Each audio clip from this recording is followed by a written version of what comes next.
दक्षिण भारत की पावन भूमि कर्नाटका, जहां स्थित श्रवणबेलगोला में विराजमान हैं भगवान बाहुबली। यहीं जन्म लिया जैन धर्म के योग पुरुष परम पूज्य संत शिरोमणि आचार्य श्री 108 विद्यासागर जी महाराज ने। और वर्तमान में इसी कर्नाटक की पवित्र धरा पर विराजमान हैं मुनि श्री पाय सागर जी महाराज, जिनके मुखारबिंद से खिल रही है कर्नाटका की कन्नड़ भाषा में मंगलवाणी। आप भी रसपान कीजिए समृद्ध वाणी का प्रतिदिन दोपहर 12:50 से दोपहर 1:10 तक सिर्फ जिनवाणी चैनल पर। इस कार्यक्रम के पुण्यार्जक हैं Bahubali and Muttin wholesale sari and cloth merchant एवं समस्त बाहुबली एंड मुत्तिन परिवार, चारचंद जिला विजयपुर। कॉन्टैक्ट 9448194473। मुनि श्री पाय सागर जी महाराज की मंगलवाणी को संपूर्ण चारचंद जिला विजयपुर कर्नाटका में जन जन तक पहुंचाने के लिए धर्म प्रभावना के इस महान कार्य के प्रेरक समस्त बाहुबली एंड मुत्तिन परिवार की हृदय से अनुमोदना।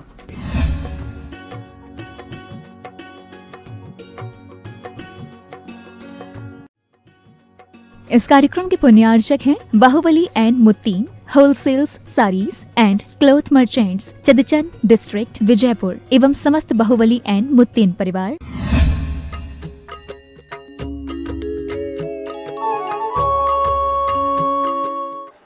ಅಭಿ ಈಗಲೂ ಕೂಡ ಸುಡ್ತಾನೆ ಇದೆಯಂತೆ, ಆತ್ಮವನ್ನು ಸುಡ್ತಾನೇ ಐತೆ. ಮತ್ತೆ ಮತ್ತೆ ಜನ್ಮ ತಗೊಂಡು ಜನ್ಮವನ್ನು ತಾಳಿ ಪುನಃ ಜನ್ಮ ತಾಳೋದು, ಪುನಃ ಸಾಯೋದು, ಕಷ್ಟವನ್ನು ಕೊಡೋದು ಈ ಶರೀರ. इधर या लेखनी भी उठी प्रासंगिक साहित्य विषय पर की. ಇದರಲ್ಲಿ ಈ ಕಡೆ ಈ ಪೆನ್ನು ಕೂಡ ಹೇಳ್ತಾ ಇದೆ ಅಂತ, ಈ ಲೇಖನಿನೂ ಕೂಡ ಶುರು ಮಾಡಿದೆ ಅಂತ, ಪ್ರಾರಂಭ ಮಾಡಿದೆ ಪ್ರಾಸಂಗಿಕವಾದಂಥ ಸಾಹಿತ್ಯ ವಿಷಯದ ಮೇಲೆ. ಯಾವುದ್ರ ಮೇಲೆ? ಸಾಹಿತ್ಯದ ವಿಷಯದ ಮೇಲೆ ಈಗೇನು ಹೇಳಕ್ಕೆ ಹೊಂಟತು. लेखनी के धनी लेखक से और प्रवचन कला कुशल से भी. लेखनी की ಧ್ವನಿ ಲೇಖಕ್ ಸೆ ಅಂದ್ರೆ ಲೇಖನಿಯ ಒಂದು ಧ್ವನಿ ಅಂದರೆ ಲೇಖಕನ. ಅದರಲ್ಲಿ ಪ್ರವಚನ ಕಲಾ ಕುಶಲರು, ಪ್ರವಚನ ಕಲಾ ಕುಶಲರು, ಕುಶಲ ಸೇಬಿ ಕುಶಲರಿಂದಲೂ ಕೂಡ कई गुना अधिक साहित्य रस को आत्मसात करता है. श्रद्धा से अभिभूत श्रोता व प्रवचन श्रवण कला कुशल है. हंस राजहंस सदृश क्षीर नीर विवेकशील वाला या समुचित है कि रसोई का रसदार रसोई का रसस्वाद कब कम कर पाता है, क्योंकि प्रवचन कला में प्रवचनकार, लेखक कला में लेखक दोनों लौट जाते हैं अतीत में. ಅಂದ್ರೆ ಇಲ್ಲಿ ಏನು ಹೇಳಿದ್ರು ಅಂದರೆ ಕೈಗುಣ ಅಧಿಕ. ಈಗ ಪ್ರವಚನ ಮಾಡೋರು, ಲೇಖನೆ ಬರೆಯೋರಿಗೆ ಅದರ ಅನುಭವ ಆಗಲ್ಲಂತೆ. ಅಂದ್ರೆ ಅದನ್ನು ಯಾರು ಕೇಳ್ಕೊತಾರೆ ನೋಡ್ರಿ, ಏನ ಯಾಕೆ ಅನ್ನೋದನ್ನ ಹೇಳ್ತಾರೆ. ಸಾಹಿತ್ಯಕಾರ ಸೋಕ ಆತ್ಮಸಾತ್ ಕರ್ತಾ ಹೈ, ಶ್ರದ್ಧಾ ಸೆ ಅಭಿಭೂತ್ ಶ್ರೋತಾವ. ಅವ್ರಕ್ಕಿಂತಲೂ ಹೆಚ್ಚು ಕೇಳ ಅಂಥವ್ರು ಏನಿದಾರಲ್ಲ ಅದನ್ನು ರಸಪಾನ ಮಾಡ್ತಾರಂತೆ. ಏನು ಮಾಡ್ತಾರ? ಶ್ರದ್ಧಾ ಸೆ ಅಭಿಭೂತ್ ಹೋತಾ ಶ್ರೋತಾ ಅಂದರೆ ಕೇಳಂಥವರು ಶ್ರೋತರು. ಪ್ರವಚನ ಶ್ರವಣ ಕಲಾ ಕುಶಲ್, ಪ್ರವಚನ ಶ್ರವಣ ಅಂದರೆ ಕೇಳ ಕಲಾ ಕುಶಲಾದವರು. ಹಂಸ ರಾಜಹಂಸ, ಯಾವುದು? ಹಂಸ ರಾಜಹಂಸ ಪರಮಹಂಸ ಅಂತಂದರೆ ದಿಗಂಬರ ಮುನಿಗಳಿಗೆ ಅಂದಿದ್ದಾರೆ. ಸದೃಶ ಹಾಲು ಮತ್ತು ನೀರಿನ ವಿವೇಕಶೀಲವಲ್ಲ ಅಂದ್ರೆ ಅದು ಎರಡನ್ನೂ ಅರ್ಥ ಮಾಡ್ಕೊತಾರೆ. ಹಾಲು ಬೇರೆ, ನಿಮಗೆ ಅರ್ಧ ಗ್ಲಾಸ್ ಹಾಲು ಅರ್ಧ ಗ್ಲಾಸ್ ನೀರು ಸೇರಿಸ್ಕೊಟ್ರಿ ಏನು ಮಾಡ್ತೀರಿ? ನೀವೇನು ಮಾಡ್ತೀರಿ ಅದನ್ನು ಹಾಗೆ ಕುಡಿತೀರಿ, ನೀರು ಹಾಕ್ಯಾರ ಅಂತೀರಿ ಕುಡಿತೀರಿ. ಆದ್ರೆ ಆ ಹಂಸ ಪಕ್ಷಿಗೆ ಸೇರಿಸ್ಕೊಟ್ರೆ ಹಾಲು ಕುಡಿತದಂತೆ, ನೀರು ಬಿಟ್ಬಿಡ್ತದಂತ. ಹಾಂ, ನೀವು ಹಂಸನೇ ನೋಡಲ್ಲ ಅಂದ್ರೆ ನೀವು ಎಲ್ಲಿ ನೋಡ್ರಿ ಅದನ್ನ ಕುಡಿಯೋದ? ಹಾಂ, ಪರಮಹಂಸ ಅಂತ ಇರ್ತದಂತೆ, ಅದರಲ್ಲಿ ಈ ಸಾಮರ್ಥ್ಯ ಅಂತಾರೆ. ಅದರ ಕೊಕ್ಕಿನಲ್ಲಿ ಏನೋ ಒಂದು ರಾಸಾಯನಿಕ ಪದಾರ್ಥ ಇರ್ತದಂತೆ. ಅದರಲ್ಲಿ ಅದರ ಕೊಕ್ಕನ್ನು ಅದರ ಹಾಲ್ದಾಗ ಇಟ್ಟ ತಕ್ಷಣನ ಅದು ಒಡೆದು ನೀರೆಲ್ಲ ಬೇರೆಯಾಗಿ ಹೋಗ್ತದೆ. ಅದರದ ಇದೇನು ಒಂಥರ ನಿಮ್ಮದು, ನೀವು ಇಲ್ಲೆಲ್ಲ ಏನಂತೀರಲ್ಲ, ಚೆನ್ನ ಅಂತಾರಲ್ಲ, ನೀವೇನಂತೀರ ಅದಕ್ಕೆ? ಪನ್ನೀರ್ ಏನು ಮಾಡ್ತಿರಲ್ಲ, ಪನ್ನೀರ್ ಹಾಗೇನೋ ಆಗ್ತದಂತ ಹಿಂಗೆ ಕೇಳಕ್ಕೆ ಸಿಕ್ಕೈತೆ. ಅದು ಮುಂದಿಂದ ಏನಾಗ್ತದ ಗೊತ್ತಿಲ್ಲ. ಬಾತುಕೋಳಿ ಬೇರೆ, ಹಂಸ ಬೇರೆ, ಅದರಾಗೂ ಇದಾವಿಲ್ಲೆಲ್ಲ. ಆದರೆ ಆ ಪರಮಹಂಸ ಪಕ್ಷಿ ಭಾಳ ಶ್ರೇಷ್ಠ ಇರ್ತದೆ. ಈ ಕಡೆ ಎಲ್ಲಿ ಕಾಣಿಸ್ಬೇಕು? ಈ ಕಡೆ ಎಲ್ಲಿ ಕಾಣ್ಬೇಕಾ? ಅವು ಪರಮಹಂಸ ಅಲ್ಲ, ಇವು ಸಾಮಾನ್ಯ. ಇಲ್ಲೂ ಮನೆ ಇಲ್ಲ ಇದ್ರಾಗ ನೋಡ್ಕೊಬಂದೆ, ಎಲ್ಲ ಕಡೆ ಭಾಳ ಕಡೆ ಇದಾವೆ. ಇಲ್ಲೇ ಬೆಳಗಾವ್ದಾಗ ಒಬ್ಬರು ಹಸು, ಗೀರಲ್ಲ ಇವು ಸಾಯಿಬಲ್ ಅಂತ ಹಸು ಸಾಕಿದ್ದಾರೆ. ಅವರು ಇದರಲ್ಲಿ ಅಲ್ಲಿ ಇದ್ದು ಎರಡು, ಆದರೆ ಅವೆಲ್ಲ ಅಂತರಷ್ಟೇ. ಆದರೆ ಅವು ಅಷ್ಟೊಂದು ಇದಿಲ್ಲ, ಅಷ್ಟೆಲ್ಲ ಇಲ್ಲ. ಸಮಯೋಚಿತ ಹೈ ಕಿ ಯಾ ಸಮಯೋಚಿತ, ಇದು ಸಮಯ ಉಚಿತವಾಗಿಯೂ ಇದೆಯಂತೆ. ಆದರೆ ರಸೋಯಿ ಅಂದ್ರೆ ಅಡುಗೆ ಮಾಡೋ ರಸೋಯಿ ಕಿ ರಸನಾ, ಅಡುಗೆ ಮಾಡೋರ ರಸನ ಅಂದರೆ ನಾಲಿಗೆ, ರಸದಾರ್ ರಸೋಯಿಕ ಅದಕ್ಕೆ ಅವರು ಅಡುಗೆ ಮಾಡೋರು ನಾಲಿಗೆ ಅದು ಅಷ್ಟೊಂದು ರುಚಿಯನ್ನು ನೋಡೋಕ್ಕಾಗಲ್ಲ ಅಂತ ಅವ್ರಿಗೇನ ನಾನು ಎಷ್ಟು ಚೆನ್ನಾಗಿ ಅಡುಗೆ ಮಾಡಿ, ಅಡುಗೆ ಭಟ್ರಿಗೇನ್ರಿ ನಾನು ಚೆನ್ನಾಗಿ ಅಡುಗೆ ಊಟನ ಅವರಿಗೆಲ್ಲ ಮಾಡಿಕೊಟ್ರೆ ನಾಳೆ ಮತ್ತೆಲ್ಲ ನನಗೆ ಕರೀತಾರೆ, ನನಗೆ ದುಡ್ಡು ಕೊಡ್ತಾರೆ. ಅವನು ಅದೇ ಕೆಲಸ. ಏನು ಕೆಲಸ? ಅವನು ಅದನ್ನು ರುಚಿ ತಾನಿಗೆ ಬರಲ್ಲ, ಬೇರೆಯವ್ರಿಗೆ ರುಚಿಯಾಗಿ ಮಾಡಿಕೊಡ್ಬೇಕು. ಅಂದ್ರೆ ಅದಕ್ಕೆ ಇಲ್ಲಿ ಉದಾಹರಣೆ ಕೊಟ್ಟಾರ. ಈಗ ಪ್ರವಚನ ಮಾಡೋರು ಅಷ್ಟೇ. ನಮ್ಮಲ್ಲಿ ಒಬ್ಬರು ಪ್ರವಚನ ಸಾಗರ್ ಅಂತ ಇದ್ರು, ಸಮಾಧಿ ಆಯಿತು. ನಾವು ಎಲ್ಲ ಒಟ್ಟಿಗೆ ಮುನಿ ಚುಲ್ಲಕ ಇಲಕ್ಕ ಮುನಿ ದೀಕ್ಷೆ ಎಲ್ಲ ಆಗಿತ್ತು. ಅವ್ರು ಹಂಗೆ ಹೇಳ್ತಿದ್ರು, ಯಾವಾಗಲೂ ಪ್ರವಚನ ಮಾಡೋರು ಇವತ್ತು ಪ್ರವಚನ ಮಾಡಿದ್ರು, ಇವತ್ತು ನಿಮ್ಮಂಥವ್ರು ಯಾರೋ ಬಂದು ಹೇಳಿದ್ರು, ಏನು ಪ್ರವಚನ ಇವತ್ತು ಹೆಂಗಿತ್ತು ಮಹಾರಾಜರ ಅಂದ್ರೆ ಭಾಳ, ನಾಳೆ ಮತ್ತು ಇದಕ್ಕಿಂತ ಜಾಸ್ತಿ ಪ್ರವಚನ ಚೆನ್ನಾಗಿ ಮಾಡಬೇಕು ಅಂತ ಇದೇ ಒಂದು ಆಕುಲ್ತ. ಮತ್ತು ಅಲ್ಲಿ ಯಾರು ಬಂದು ಅಂದ್ರೆ ಇದೊಂದು ಸ್ವಲ್ಪ ಏನೋ ವ್ಯತ್ಯಾಸ ಆಗಿದೆ ಅಂದ್ರೆ ಹೀಗಾತನು ಅಂತ ಮತ್ತು ಅದೊಂದು ಕಲ್ಪ. ದೊಡ್ಡ ಪ್ರೌಢ ಪ್ರವಚನಕಾರ ನಮ್ಮ ಆಚಾರ್ಯ ಭಗವಂತರ ಇಂಥವ್ರಿಗೆಲ್ಲ ಅದು ಇಲ್ಲ. ಬಿಟ್ಟರೆ ಬೇರೆ ಸಾಮಾನ್ಯರಿಗೆಲ್ಲ ಇವೇ. ನೀವು ಭಾಳ ಚೆನ್ನಾಗಿತ್ತು ಇವತ್ತಿನ ಪ್ರವಚನ ಅಂದರೆ ನಾಳೆ ಇದಕ್ಕಿಂತ ಜಾಸ್ತಿ ಮಾಡಬೇಕು. ಏನೇ ಇವೇ ನೋಡ್ರಿ, ರಸದಾರ್ ಕಾಮ್ ಕರ್ತಾ ಪಾತಿ ಕ್ಯೋಂಕಿ ಪ್ರವಚನ. ಯಾಕೆ ಅಂದರೆ ಪ್ರವಚನ ಕಲಾಮೆ ಪ್ರವಚನಕಾರ, ಲೇಖನ ಕಲಾದಲ್ಲಿ ಲೇಖಕ ಇಬ್ಬರು, ಎರಡೂ ಜನ ಲೋಟ್ ಜಾತೆ ಅಂದರೆ ಹಿಂದೆ ತಿರುಗಿ ಭಾಳ ಜಾತೆ ಅತೀತ ಮೇಲೆ. ಅವರೆಲ್ಲ ಏನು ಬರೀತಾರೆ? ಅತೀತದನ್ನೇ ಎಲ್ಲ ಭಾಳ ಹಿಂದೋಗಿ ರಾಮಾಯಣ ಬರೆದ್ರು. ಏನು ಬರೆದ್ರೆ? ಆದಿನಾಥ ಪುರಾಣ ಬರೆದ್ರು, ಮಹಾಭಾರತ ಬರೆದ್ರು. ಯಾವ್ದು ಬರೆದ್ರೆ? ಮಹಾಭಾರತ ಬರೆದ್ರು. ಇನ್ನು ಯಾವ್ಯಾವ ಎಲ್ಲ ಗ್ರಂಥಗಳನ್ನು ಬರೆದು ರಚನೆ ಮಾಡಿದ್ರು. ಆದರೆ ಮಾತ್ರ ಅವರೆಲ್ಲ ಹಿಂದೆ ಹೋದ್ರಲ್ಲ. ಎಲ್ಲಿ ಹೋದ್ರು?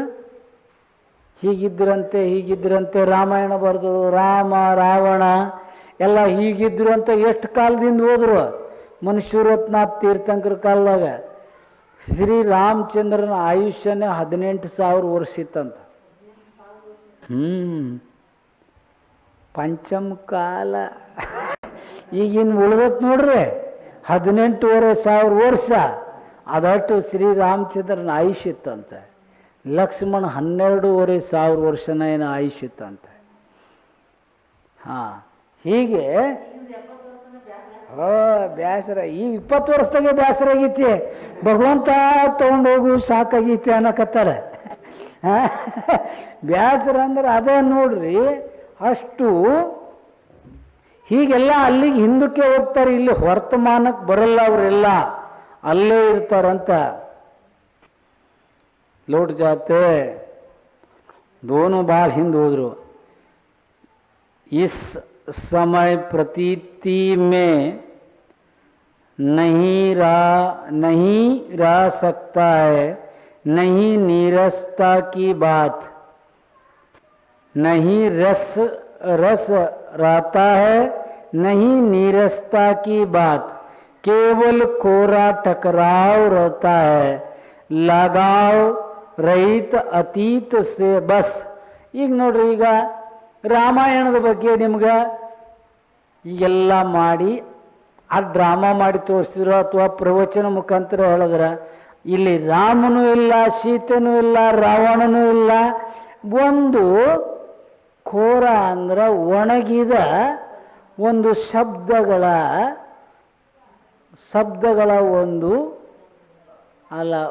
ಒಂದೊಂದು ಶಬ್ದಗಳು ಹೊಡ್ಕೊತಾ ಇದ್ದಾವೆ.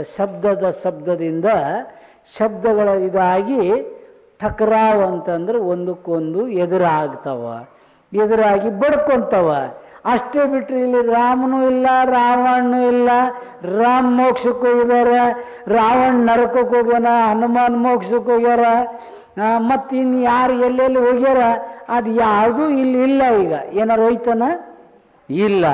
ಅಲ್ಲಿ ನಾ ರಸ ಇತ್ತು, ನಾ ರಸ ಇಲ್ಲದಿದ್ದ ಒಣ ಒಂದು ನಿಮ್ಮಲ್ಲಿ ಏನಂತಿರಲ್ಲ, ಒಣ ಅನ್ನಿಸ್ತತೆ. ಏನು ಅನ್ಬೇಕ? ಅದ್ರಾಗೇನು ರಸ ಬರ್ತಾ ಇಲ್ಲ. ಒಣ ಊಟದಾಗನ ಹಾಗಾಗಿ ಅದು ಸ್ವಲ್ಪ ರಸ ಬೇಕು. ಏನು ಮಾಡ್ಬೇಕ? ಹಾಂ, ಸಾರು ಅಂದ್ರೆ ಸಾರು. ಆ ಸಾರು ಮತ್ತು ಅದನ್ನೆಲ್ಲ ಒಣ ಅಂದ್ರೆ ಅಲ್ಲಿ ಇದನ್ನು ಈ ಕಡೆ ಎಲ್ಲ ಸಾಂಗ್ಲಿ ಕೊಲ್ಹಾಪುರ ಕಡೆ ಎಲ್ಲ ಉಸಳು ಅಂತ ಮಾಡ್ತಾರ್ರಿ. ಅದನ್ನು ಪೂರ ಬೇಯಿಸಂಗಿಲ್ಲ, ಅರ್ಧ ಬೇಯಿಸ್ತಾರ, ನೀರು ತೆಗೆದಿಡ್ತಾರ.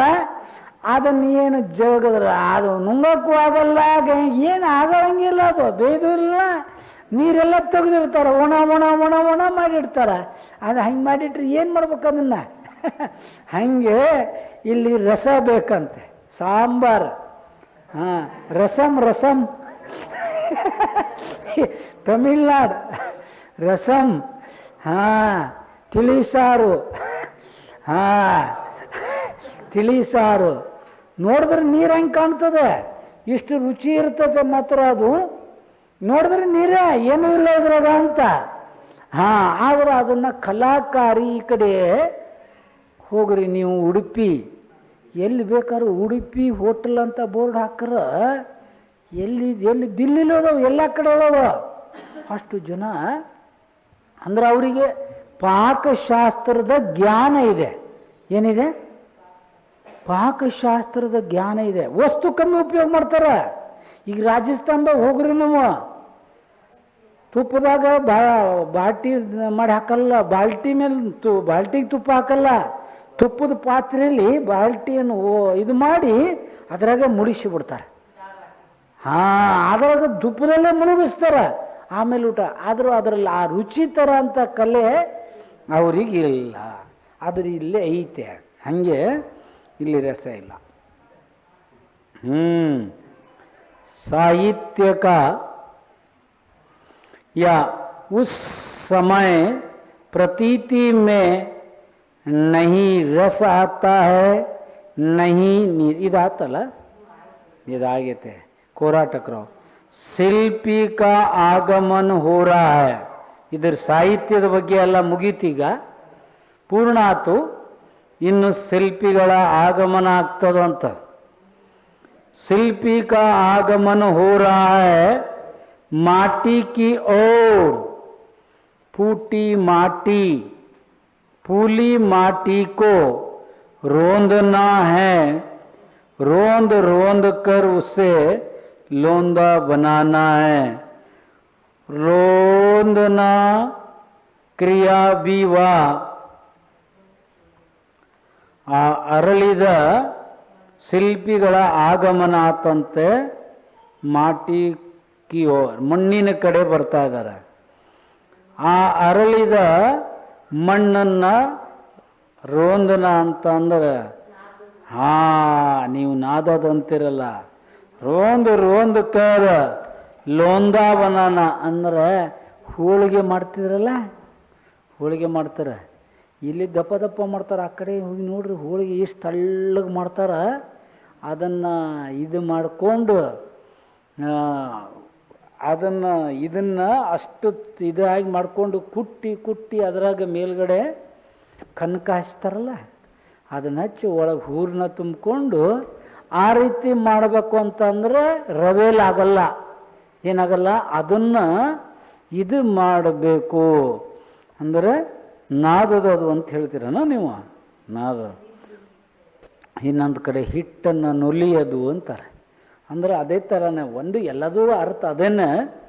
ಅದನ್ನು ಲೋಂದಾಬನ ಅಷ್ಟು ಚೆನ್ನಾಗಿ ಮಾಡ್ಬೇಕು. ರೋಂದ ಕ್ರಿಯಾ ಅಂದರೆ ಅದನ್ನು ರೋಂದನಿಕಿ ಕ್ರಿಯಾ ಬೀವಾ, ಅದು ಕೂಡ ಆ ಕ್ರಿಯೆನೂ ಕೂಡ ಕೈಯಿಂದ ಹಥೇಲಿಯೋं से संभव नहीं है. स्निग्धता की अधिकता माटी में और लाना है ना, गोंद बनाना है उसे पगतलियों से ही संभव है वह. कारण कि कर्तव्य के क्षेत्र में कर प्राय कायर बनता है और कर मांगता है खर.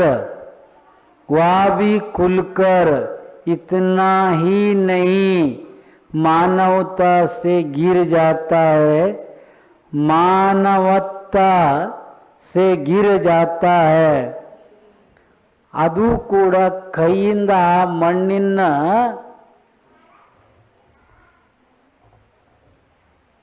ನಾದದದು ಕೂಡ ನಾದ ಕೆಲಸ ಕೈಯಿಂದ ಸಾಧ್ಯ ಇಲ್ಲಂತೆ, ಸಂಭವ ಇಲ್ಲ.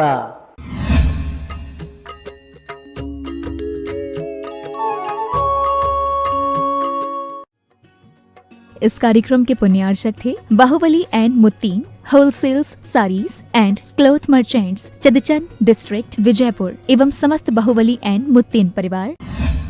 दक्षिण भारत की पावन भूमि कर्नाटका, जहां स्थित श्रवणबेलगोला में विराजमान हैं भगवान बाहुबली। यहीं जन्म लिया जैन धर्म के योग पुरुष परम पूज्य संत शिरोमणि आचार्य श्री 108 विद्यासागर जी महाराज ने, और वर्तमान में इसी कर्नाटक की पवित्र धरा पर विराजमान हैं मुनि श्री पाय सागर जी महाराज, जिनके मुखारबिंद से खिल रही है कर्नाटका की कन्नड़ भाषा में मंगलवाणी। आप भी रसपान कीजिए समृद्ध वाणी का प्रतिदिन दोपहर 12:50 से दोपहर 1:10 तक सिर्फ जिनवाणी चैनल पर। इस कार्यक्रम के पुण्यार्चक हैं Bahubali and Muttin wholesale sari and cloth merchant एवं समस्त बाहुबली एंड मुत्तीन परिवार, चारचन जिला विजयपुर। कॉन्टैक्ट 9448194473। मुनि श्री पाय सागर जी महाराज की मंगलवाणी को संपूर्ण चारचन जिला विजयपुर कर्नाटका में जन जन तक पहुंचाने के लिए धर्म प्रभावना के इस महान कार्य के प्रेरक समस्त बाहुबली एंड मुत्तीन परिवार की हृदय से अनुमोदना।